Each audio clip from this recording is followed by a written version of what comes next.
Today I will show you a very easy and beginner-friendly way to paint Soviet World War II tank crew figures. Hello everyone, this is Leon and welcome back to my channel. Here we have our two figures from my ongoing KV1 project, which came with the kit itself from Trumpeteer. Let's see what we can make of them.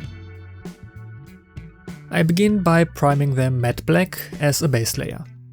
I make sure to get into all nooks and crannies for an even coverage. That layer has to dry fully then. Next, I need white, as I want to do a zenithal highlight. To do this, I spray the figure at an angle from above. This ensures that only the deep folds and recesses remain dark, essentially all the areas where shadows would be. It is important to brighten the figures back up by a decent amount, preferring to make them slightly too bright rather than leaving them too dark, so that our subsequent effects work properly. In the end, something roughly like this should be the end result. Let's start with the standing comrade. He gets a blue uniform, and for this I'm using AK's new QuickGen paints. These paints are a thin glaze similar to contrast paints known from the miniature painting. I'm now applying the paints in an even layer over the entire figure.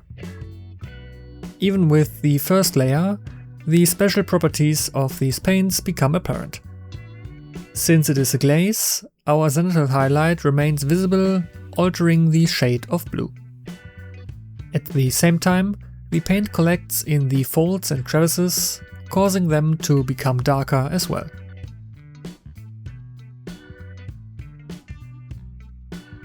However, this paint needs to be applied in several layers to achieve proper saturation. It is important to let each layer dry completely before applying the next one, though this process can easily be sped up using a hairdryer, for example. To thin the paint, I don't use water or a standard thinner. Instead, I use ultra matte clear varnish from AK Interactive. This gives the paint significantly better flow characteristics, results in fewer visible brush strokes, and leaves a completely matte finish once dry. Since the paint still seemed too thin in some places after 2 coats, I applied a final 3rd coat. Now I have a nice, deep blue that still reveals the highlights and shadows underneath. Let's now turn our attention to the second comrade lying in the hedge. Since the Soviet Union used both blue and black tank uniforms, it makes perfect visual sense to give this one a black uniform. Here too I'm using a QuickGen color, but this time it's black obviously. Naturally, the black is a bit trickier to work with, because logically we can't get much darker than black in the shadows. As a result, the contrast between the darkest and lightest areas are significantly greater here. Actually, that isn't all unrealistic.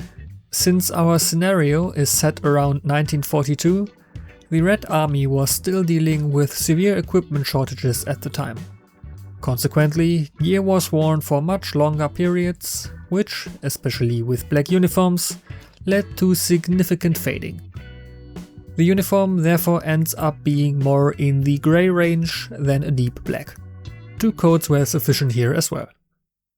Now you can see why a proper zenithal highlight was so important, as it is crucial for the shading and tones of the colored uniforms. Next up are the tank crew helmets.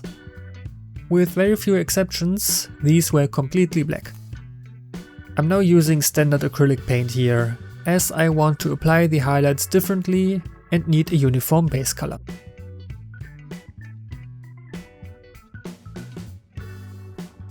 Of course, you can see the shoes of our standing comrade. I paint these uniform black, just like the caps. Beneath their overalls, the 2 crew members wear standard uniforms in khaki green shade. However, this is only visible at the collars where the overall is unzipped. A small detail, but such small details are very important for the overall look of the figure, and they don't take much time. One of the two is also holding a cloth or rag, which I am also painting khaki. I can also go ahead and apply the base coat to the skin on the face and hands. For this, I use brown sand by Vallejo. I prefer to paint all the areas with their respective base colors before tackling the details, as this gives me a better overall picture of the figure. The face and hands should also be given an even base coat. I make sure to thin the paint properly, so as not to accidentally obscure any details or leave behind brush strokes. Next up for the tank crew caps is dry brushing with grey. To do this, I load some grey paint onto a brush, wipe most of it off on a paper towel, and then very gently brush over the cap. The paint catches only on the raised details, highlighting them. Just as with the black uniform, the grey makes the cap look more weathered. At the same time, the details become clearly visible again, details that would otherwise have been lost in the uniform black color. The brush should contain only enough paint to leave behind a very fine, light dot when dabbed. If there is still too much paint on the brush, the desired effect is lost, resulting in a coarse, unsightly blotch all over the helmet. I use a normal brush here rather than a specialized dry brush. It works just as well, even with an old cheap one.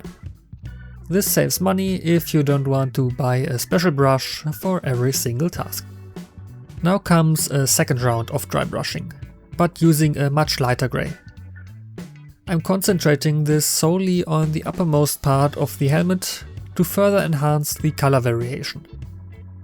I'm also using even less paint than before, as I essentially only want to catch the previous layers of grey and weather it further.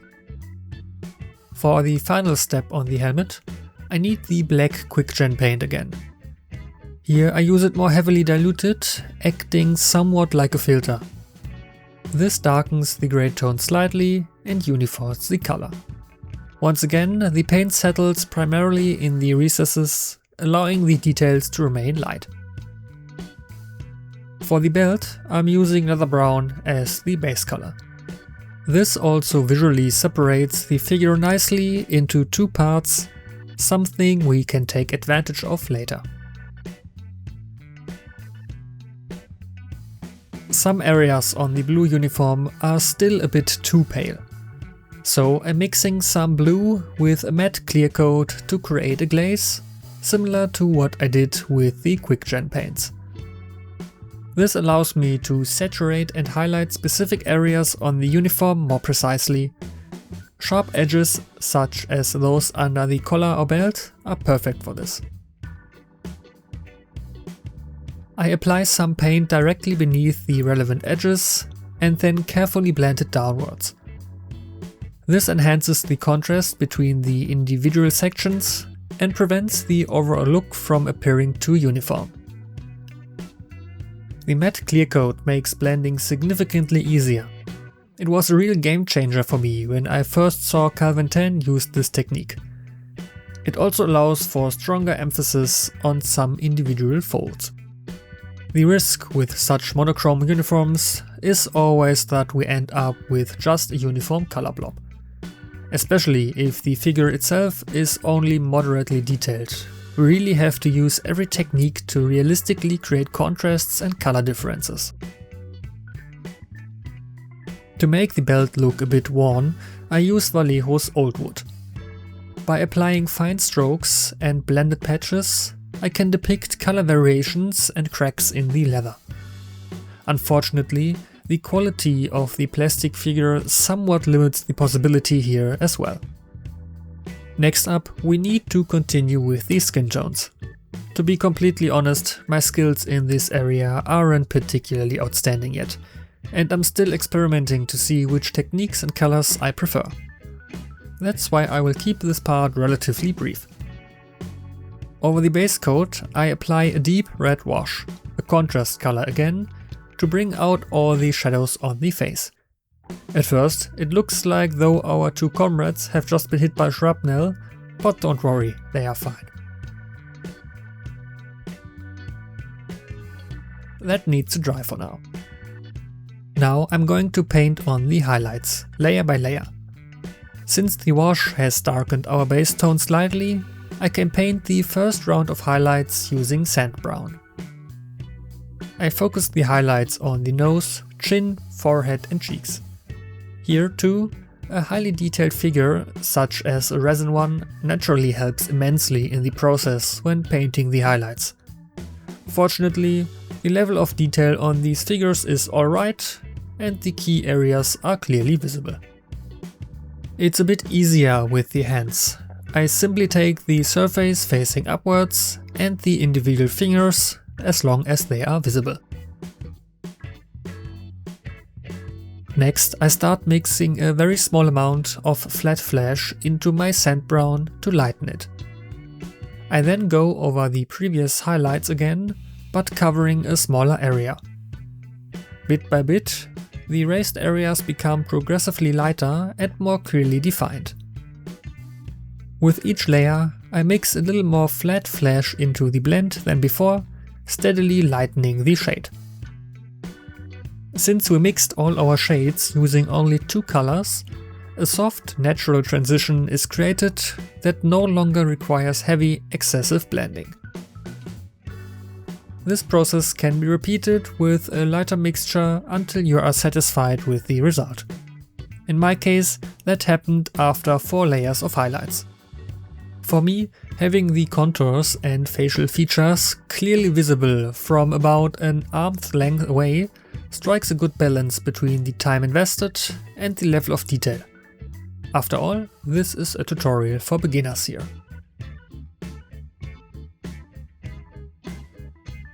If the figure is reasonably well detailed, there might be a few buttons or belt buckles visible. For these I use a silver marker from AK Interactive. After that, the figure receives a coat of clear matte varnish to protect the acrylic paints. While the uniforms have nice colors, in my opinion they look far too clean. So I'm using a bluish grey wash specifically designed for blue surfaces and apply it like a filter. On the one hand, this slightly desaturates the blue and black areas, making them look a bit more dirty or uneven. On the other hand, it pulls around the details, as is typical for a wash, to help accentuate them. Of course, I don't want to completely cover up the work I have done so far. So I take a clean brush with white spirit and remove some of the wash from the large areas. I mostly focus on the shoulders, back and chest. Here I want the blue to stay more saturated. That also makes sense, since the uniform likely got dirty faster at the bottom than at the top. It is perfectly fine for the wash to look a bit patchy or uneven. This represents accumulated grime or soot. The only important thing is to keep the wash off the face, as the dark tone would instantly ruin all the work we have done previously. I do the same thing on the comrade with the dark uniform, although the effect is less pronounced here. On the other hand, I can use the wash to better blend the colors on the figure itself. A few spots of engine oil are a must too. After all, Soviet tanks are known for the fact that things could get a bit messy for the crew. To do this, I use a toothpick to fling small drops from the brush onto the uniform. If I don't like the look of any particular spots, I can quickly move or blend them using white spirit. I smear the cloth in his hand until it's completely covered in this stuff. He might have just used it to wipe up something that had spilled. So it's perfectly fine to get a little bit on his fingertips too. For the undershirt, I'm using a black pin wash. The black goes better with the khaki here, and I can emphasize the shadows even more strongly. Naturally, The shoes shouldn't remain clean, there will always be some dirt to be found. First, I apply a bit of enamel mud to the underside and sole. Using white spirit, I can then blend it upwards. This effectively acts like a very thin wash over the entire shoe. For now, I'm keeping the weathering minimal here until the figure is eventually placed on a diorama. And with that, both figures are finished. As previously mentioned, this is a very quick and simple method that is perfect for beginners. The result strikes an excellent balance between the time invested and the final outcome, as I was able to complete both figures in just a few hours in total. The details might be a bit too imprecise for a standalone vignette, but the result is perfectly adequate, especially when combined or used to complement a vehicle. I hope you enjoyed the video and perhaps even learned something. If you did, please like and subscribe to never miss any future uploads. Any feedback or suggestions, let me know in the comments. Thank you all for watching and see you next time.